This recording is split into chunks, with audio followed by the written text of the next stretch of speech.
আসসালামু আলাইকুম। Hello guys, welcome back to my channel. সবাই কেমন আছেন? আশা করি অনেক ভালো আছেন। তো আজকে একটা ভিডিও আপনাদের সাথে শেয়ার করতে যাচ্ছি। তো আমার তো বড় ভিডিও কোনো আপনাদের সাথে শেয়ার করা হয় না, আজকে একটা ভাবলাম একটা আপনাদের সাথে বড় ভিডিও শেয়ার করি। তো এখানে আমি আজ ডালটা পাত্রে ঢেলে নিলাম। তো এগুলো পাত্রে রাখলে অনেক ভালো লাগে আর কি, মাটির পাতিলে এগুলো রাখলে খুব সুন্দর লাগে দেখতে।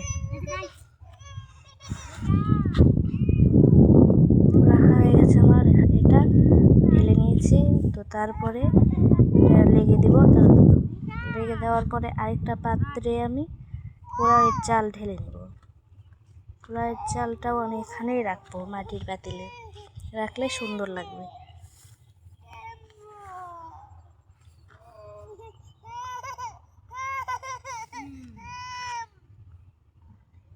তো হাত দিয়ে একটু বিছিয়ে দিলাম, বিছিয়ে দিলে ভালো লাগবে দেখতে।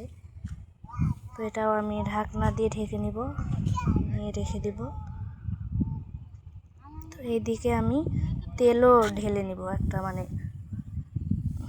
জগে একটা তেল ঢেলে নিই, অল্প করে ঢেলে নিব যাতে হাতের কাছে রান্না করতে সুবিধা হয়। বেশি ঢেলে নিলে দেখা যাচ্ছে পড়ে যাবে, পড়ে যেয়ে হয়তো নষ্ট হবে তেল। এই অল্প করে নিই, যখন লাগবে আবার নিয়ে নেব।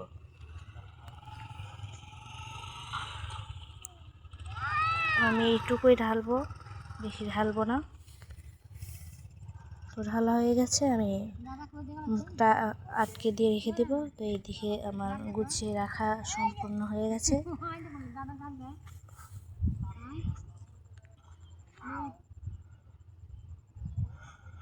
তো এইদিকে আমি থালা বাসন ধুয়ে নিয়েছি, এগুলো রোদে দিয়ে দিব শুকানোর জন্য। তারপরে আমি উঠানটা পরিষ্কার করে নেব।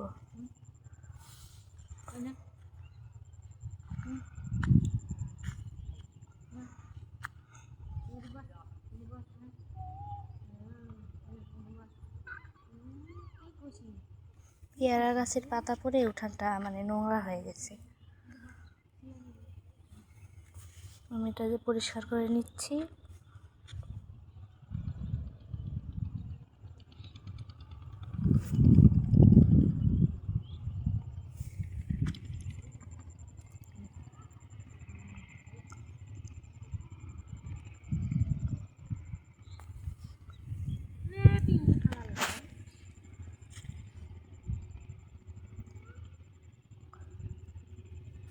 তো উঠানটা আমার পরিষ্কার করা শেষের দিকে হয়ে গেছে প্রায়।